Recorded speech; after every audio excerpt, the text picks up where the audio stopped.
Hello नमस्कार किसान साथियों, मेरा नाम दलबीर है और मेरे इस यूट्यूब चैनल में आपका स्वागत है।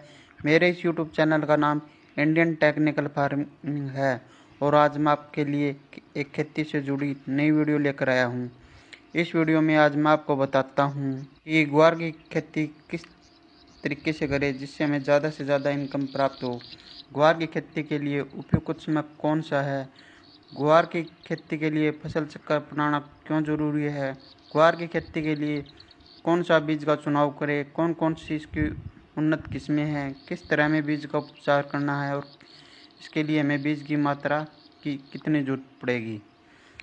इसकी खेती सिंचित तथा असिंचित क्षेत्रों में की जाती है। ग्वार की खेती के लिए जल प्रबंधन का होना बहुत ज़रूरी है और इसमें कीट प्रबंधन व रोग प्रबंधन भी बहुत ज़रूरी है। इसके बाद हम इसकी कटाई व कटाई करते हैं। अब हम बात करते हैं कि इसकी बिजाई के समय कौन कौन सी सावधानी रखें जिसके कि बीज का अंकुरण 100% तक हो, जिससे कि हमें कम खर्च व कम समय में ज़्यादा से ज़्यादा फसल की पैदावार प्राप्त हो, जिससे कि हमें एक अच्छी इनकम प्राप्त हो। इस वीडियो को अंत तक जरूर देखें ताकि आपको खेती से जुड़ी सभी जानकारी प्राप्त हो। अगर आप चैनल पर नए हो तो इस वीडियो को लाइक, शेयर और चैनल को सब्सक्राइब जरूर करें ताकि अन्य किसानों को जानकारी प्राप्त हो अगर आप और आने वाली वीडियो की नोटिफिकेशन आपको मिलती रहे। चलिए वीडियो को स्टार्ट करते हैं। शुष्क व अर्धशुष्क इलाकों में होती है। यह गर्म मौसम की फसल है जिसे बाजरे के साथ बोया जाता है। इसे हरी सब्जी के रूप में भी इस्तेमाल किया जाता है। जगहों पर इसे हरे चारे के रूप में भी प्रयोग करते हैं। इसका अच्छा दाम भी मिलता है। इससे किसान सालाना लाखों रुपए की कमाई कर सकते हैं। इसकी खेती मुख्य तौर पर राजस्थान, हरियाणा, उत्तर प्रदेश, एमपी व महाराष्ट्र के कुछ हिस्सों में की जाती है। महाराष्ट्र में लगभग 9 हेक्टेयर क्षेत्र में इसकी खेती की जा रही है। कृषि विभाग के अधिकारियों ने बताया कि पशुओं को ग्वार खिलाने से उनमें ताकत आती है, दुधारू पशुओं की दूध देने की क्षमता में वृद्धि होती है। ग्वार से गोंद का निर्माण भी किया जाता है। ग्वार गम का उपयोग अनेक उत्पादों में होता है। ग्वार फली से स्वादिष्ट सब्जी बनाई जाती है। इसका इस्तेमाल दाल तथा सूप बनाने में भी किया जाता है। ग्रामीण क्षेत्रों में यह एक काफ़ी लोकप्रिय फसल है। हेलो नमस्कार सभी किसान भाइयों का मेरे इस यूट्यूब चैनल में आपका स्वागत है। मेरे इस यूट्यूब चैनल का नाम इंडियन टेक्निकल फार्मिंग है। आज मैं आपको 365 ग्वार की वैरायटी के बारे में कुछ विशेषताएं बताऊंगा। ग्वार की 365 वैरायटी की पैदावार सबसे अच्छी होती है। यह ग्वार बिल्कुल वाइट होता है। अगर बारिश ज़्यादा हो जाए तो इस वैरायटी का रंग कुछ काला भी पड़ जाता है। इसकी बुआई हरियाणा व राजस्थान में की जाती है। 1 एकड़ के लिए 5 किलो बीज पर्याप्त रहता है। इसकी बिजाई आप हल्की, मध्यम, भारी और रेतीली मिट्टी में की जा सकती है। 5 केजी पैकेट की कीमत 500 रुपये के आसपास होती है। 365 वैरायटी के पौधे की हाइट सबसे ज़्यादा होती है। इस वैरायटी में किसी भी प्रकार की कोई बीमारी नहीं आती है। अगर ये वीडियो आपको पसंद आए तो इस वीडियो को लाइक, शेयर, कमेंट और इंडियन टेक्निकल फार्मिंग को सब्सक्राइब करें। धन्यवाद। वायु नंबर 7 खेत की तैयारी। नंबर 8 फसल पद्धति या फसल चक्कर। नंबर 9 बीज का चुनाव, बीज की उन्नत किस्में, बीज का उपचार, बीज की मात्रा। नंबर 10 बिजाई या फसल की बुआई। नंबर 11 फसल की बुआई तथा असिंचित क्षेत्रों में। नंबर 12 खरपतवार की रोकथाम। नंबर 13 30 दिन के बाद निराई या गुड़ाई। नंबर 14 30 दिन बाद सिंचाई। नंबर 15 जल का प्रबंधन। नंबर 16 कीट व रोग का प्रबंधन। नंबर 16 इंसेक्टिसाइड व टॉनिक का स्प्रे। नंबर 17 कटाई, फिर कटाई, फिर भंडारण। ये मुख्य सावधानियां हैं जो हमें ग्वार की फसल में रखनी चाहिए। ग्वार की खेती के लिए उपयुक्त समय। ग्वार की खेती खरीफ और गर्मी के मौसम में की जाती है। कालीन फसल की बुआई के लिए मई महीने का प्रथम पखवाड़ा उपयुक्त समय है। यह आप नहरी पानी से भी कर सकते हैं। देरी से बुआई करने पर पैदावार पर प्रतिकूल प्रभाव पड़ता है। वर्षा ऋतु की फसल की बुआई के लिए जून व जुलाई उपयुक्त समय है। वर्षा आधारित क्षेत्रों में जुलाई माह में वर्षा आगमन के समय ही ग्वार की बुआई कर देनी चाहिए। बाज़ार में बाजरा की बहुत सी वैरायटियाँ उपलब्ध होती है। मई महीने में अगेती वैरायटी व जून जुलाई में हम 75 वैरायटी या फिर हम समय के अनुसार ही वैरायटी का चुनाव करते हैं। खेत का चुनाव, इसके बाद हम बाजरा की बिजाई के लिए हम खेत का चुनाव करते हैं। अगर पहले उस खेत में सरसों की बिजाई की थी तो सरसों के फन्नों को रोटावेटर की सहायता से 1-2 बार अच्छी तरह से जुताई कर दे ताकि सरसों के फन्नों खेत में अच्छी तरह से मिट्टी में मिल जाए। फिर आप हैरों की सहायता से 2-3 बार अच्छी तरह से जुताई कर दे। फिर आप लेज लेवलर की सहायता से खेत को समतल कर दे। अगर खेत पुरानी है तो आप रोटावेटर की सहायता से 2-3 बार जुताई कर दे। फिर आप हैरों की सहायता से उसकी 1-2 बार अच्छी तरह से जुताई कर दे, या फिर आप कल्टीवेटर की सहायता से एक गहरी जुताई कर दे। अगर खेत नहरी है तो उस खेत को लेजर लेवलर की सहायता से समतल कर दे ताकि खेत की सिंचाई अच्छी तरीके से हो जाए। मिट्टी की जांच, सबसे पहले अपने खेत की मिट्टी की जांच करवा ले, जिससे हमें यह पता चल जाता है कि यह मिट्टी में कौन कौन से पोषक तत्वों की कमी है और खेत की मिट्टी किन किन फसलों के लिए उपयुक्त है और इस मिट्टी में कौन कौन सी फसलें उगाई जा सकती है, जैसे गेहूँ, चना, अरहर, सरसों, राया, बरसीन, गन्ना, आलू, मक्का, बाजरा, कपास। मिट्टी की जांच से हमें यह पता चल जाता है कि इस मिट्टी का पीएच मान कितना है और इसमें कौन कौन सी फसलें उगाई जा सकती हैं। पानी की जांच, अगर आप फसल की बिजाई के लिए नहरी पानी का इस्तेमाल करते हैं तो यह सभी प्रकार की फसलों के लिए अच्छा है और इसमें बीज का अंकुरण 100% हो जाता है। अगर आप ट्यूबवेल के पानी से फसलों की बिजाई करते हैं तो आप सबसे पहले ट्यूबवेल के पानी की जांच करवा लें। अगर ट्यूबवेल का पानी पीने में मीठा है तो इसमें पानी का पीपीएम ज़्यादा हो सकता है और बीज अंकुरण के समय यह एक समस्या बन जाता है। अगर पानी का पीपीएम 1000 से कम है तो यह सभी प्रकार की फसलों के लिए अच्छा है और इसमें बीज का अंकुरण 100% हो जाता है। अगर पानी का पीपीएम 1000 से ज़्यादा है तो इसमें बीज का अंकुरण सही तरीके से नहीं हो पाता है, इसलिए पानी की जांच करवाना बहुत ज़रूरी है। ग्वार की फसल में हमें ट्यूबवेल के पानी का इस्तेमाल नहीं करना चाहिए क्योंकि इससे ग्वार की फसल अच्छी नहीं होती है। अगर सिंचाई के लिए ज़रूरत पड़े तो हमें नहरी पानी का ही इस्तेमाल करना चाहिए। खेत की तैयारी व गोबर की खाद, अगर आप खेत में गोबर की खाद का इस्तेमाल करते हैं तो 8 से 10 ट्रॉली 1 एकड़ के लिए पर्याप्त रहती है। गोबर की खाद जमीन में अच्छी तरह बिखेर कर जमीन को समतल कर देना चाहिए। ग्वार की खेती के लिए भूमि, ग्वार की खेती के लिए उचित जल निकास वाली दोमट व बलुई दोमट मिट्टी सर्वोत्तम रहती है। यह फसल सिंचित व असिंचित दोनों क्षेत्रों में सफलतापूर्वक उगाई जा सकती है। हल्की सारीय व लवणीय भूमि जिसका पीएच मान 7.5 से 8.5 तक हो, वहीं पर ग्वार की खेती आसानी से की जा सकती है। ग्वार के लिए एक जुताई मिट्टी पलटने वाले हल या डिस्क हैरो से क्रॉस जुताई कर पट्टा लगा देना चाहिए। इसके उपरांत एक कल्टीवेटर से जुताई पर्याप्त रहता है जिसमें मृदा नमी संरक्षित रहे। जुलाई जून के द्वितीय पखवाड़े में ही करनी चाहिए। इस प्रकार तैयार खेत में खरपतवार कम पनपते हैं। ग्वार फसल के लिए जलवायु, ग्वार एक सूखा सहन करने वाली व गर्म जलवायु की फसल है। यह उन क्षेत्रों में आसानी से उगाया जा सकती है जहाँ पर औसत वार्षिक वर्षा 30 से 40 सेंटीमीटर तक होती हो।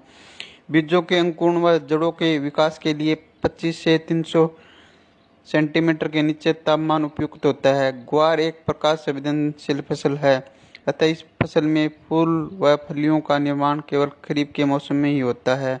अत्यधिक बारिश, बरसात व ठंड को यह सहन नहीं कर पाती है। जिन क्षेत्रों में अत्यधिक गर्मी पड़ती है परंतु सिंचाई की सुविधा उपलब्ध है, वहाँ पर ग्वार की खेती से भरपूर पैदावार ली जा सकती है।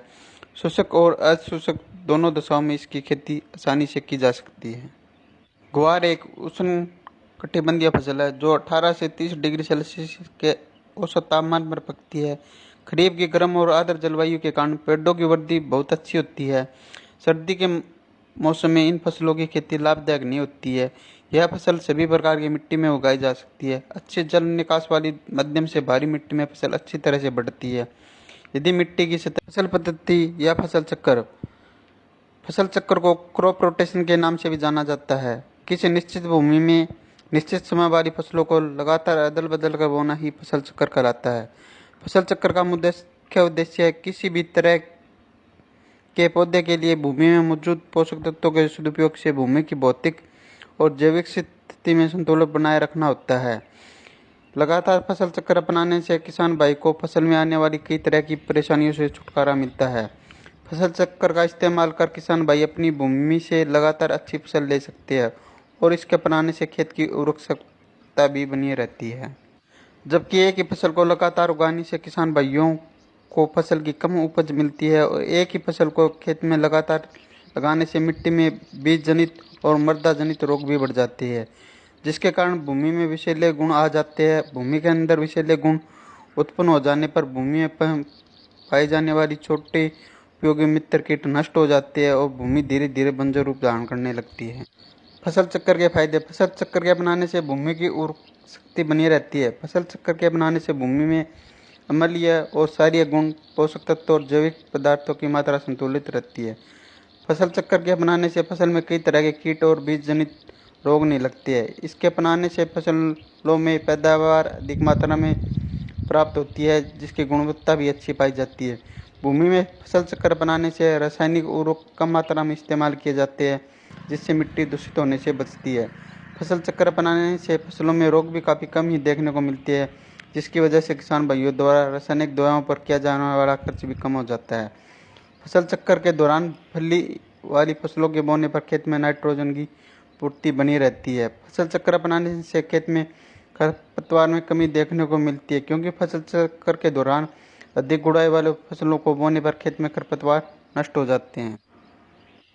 अधिक पोषण तत्व ग्रहण करने वाली फसलों की खेती के बाद खेत को एक बार खाली छोड़ देना चाहिए। किसी भी विशेष रोग के लगने पर उस फसल को लगातार खेत में नहीं उगाना चाहिए।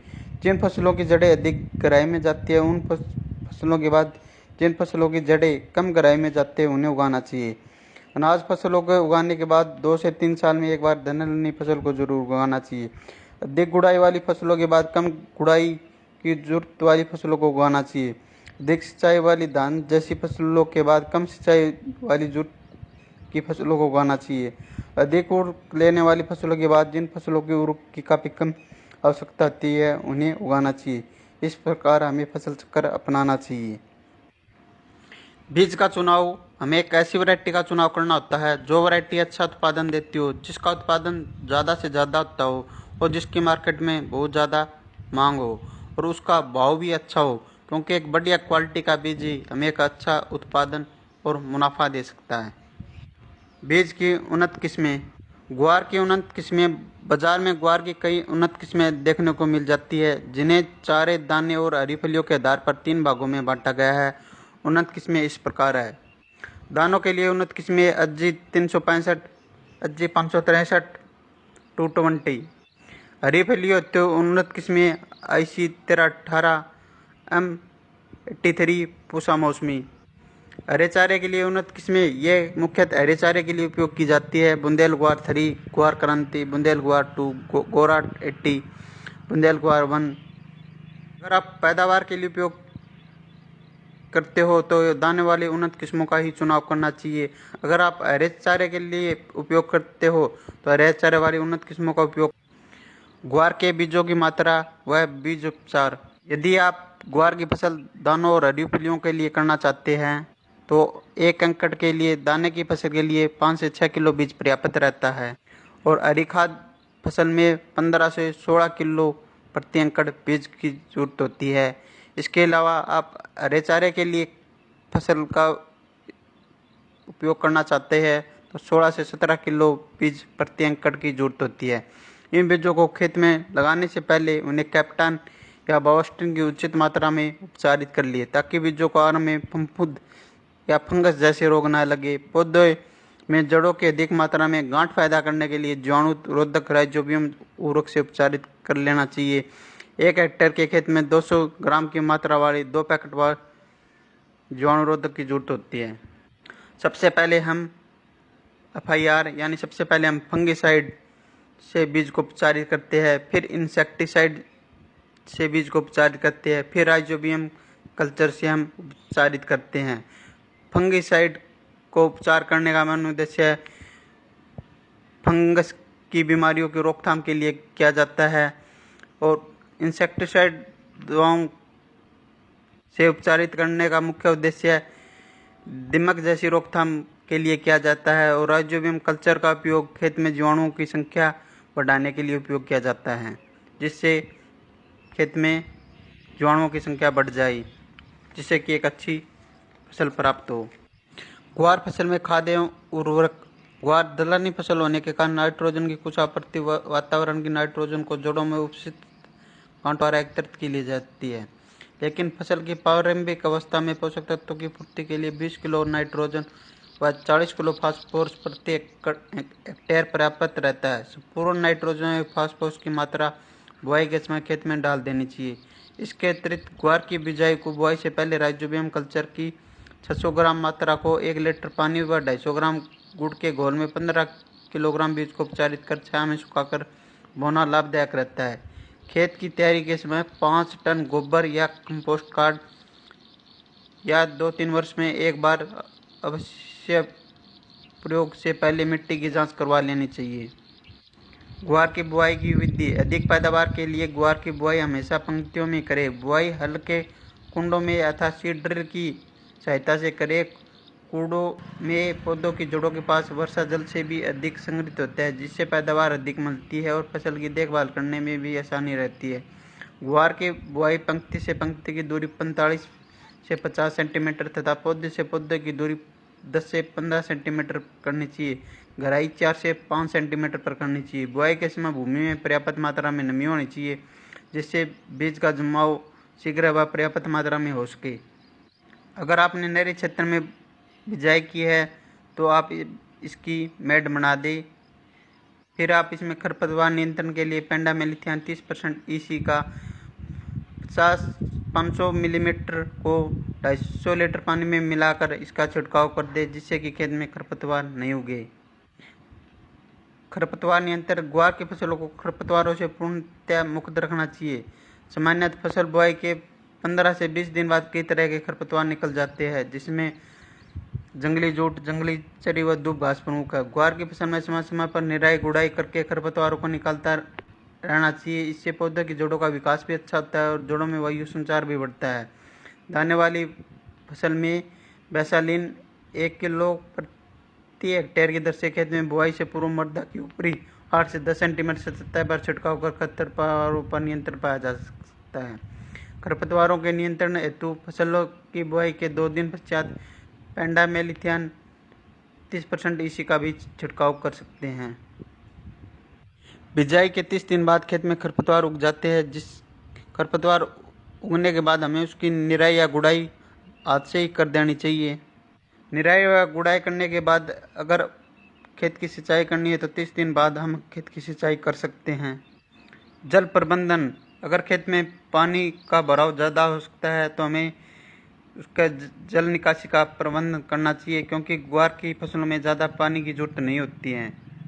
ग्वार की फसल में कीट व रोग प्रबंधन। दीमक। फसल के पौधों की जड़ों को खाकर ये नुकसान पहुंचाती है। बुआई से पहले अंतिम जुताई के समय खेत में क्लोरोफोस 1.5% या क्लोरीफास पाउडर 20 से 25 किलो प्रति हेक्टेयर की दर से भूमि में मिलानी चाहिए। बोने के समय बीज को क्लोरीफायरिस कीटनाशक की 2 मिलीलीटर मात्रा से प्रति किलोग्राम बीज की दर से उपचार कर बोना चाहिए।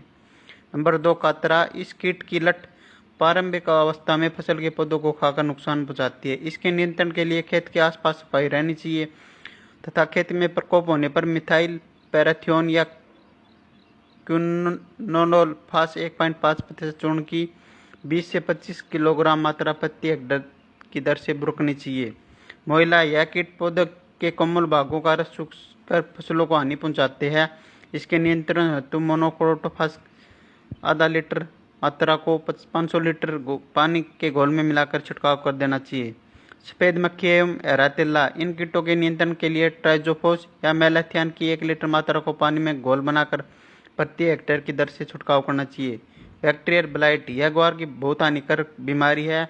इस बीमारी के ऊपर गोल आकार के धब्बे बनते हैं। इस बीमारी के नियंत्रण हेतु रोगरोधी किस्मों का उगाना चाहिए। बीज को 2 ग्राम स्ट्रेप्टोसाइक्लिन से प्रति किलो बीज की दर से उपचारित कर बोना चाहिए। छाछिया। इस रोग के कारण पौधे के ऊपर सफेद रंग के पाउडर का आवरण बन जाता है। इस रोग के नियंत्रण हेतु 25 किलोग्राम बुआई के 30 से 40 दिनों बाद खेत में फुटाव, बढ़वार और फूलों की संख्या में जबरदस्त वृद्धि करने के लिए हमें प्लानोफिक्स व कल्टार जैसे टॉनिक का इस्तेमाल करना चाहिए। इसका उपयोग करने से फूलों की संख्या में जबरदस्त वृद्धि होती है, फलियों की संख्या ज़्यादा से ज़्यादा बनती है, फूल झड़ते नहीं है। 15 से 20 दिनों के अंतराल में हमें 2 से 3 स्प्रे करने चाहिए। चिप्पा व रेतेला की रोकथाम के लिए हम मोनोक्रोटोफास या इमिडाक्लोप्रिड या टाटा का असाटाप जैसी दवाइयों का छिड़काव करना चाहिए। अन्य कीट व रोग की रोकथाम के लिए आप अपने नज़दीकी डॉक्टर से भी संपर्क कर सकते हैं। इसके बाद जैसे ही पैदावार या फसल की कटाई शुरू हो, इसके बाद हमें इस फसल की कटाई कर लेनी चाहिए। इसके बाद हम इसकी धूप में सुखा लेना चाहिए। इसके बाद हमें इसकी कटाई कर लेनी चाहिए। कटाई करने के बाद हमें इस फसल का भंडारण कर देना चाहिए। अगर आपको ये मेरी वीडियो पसंद आए तो इस वीडियो को ज़्यादा से ज़्यादा लाइक, शेयर व इंडियन टेक्निकल फार्मिंग को सब्सक्राइब करें। धन्यवाद।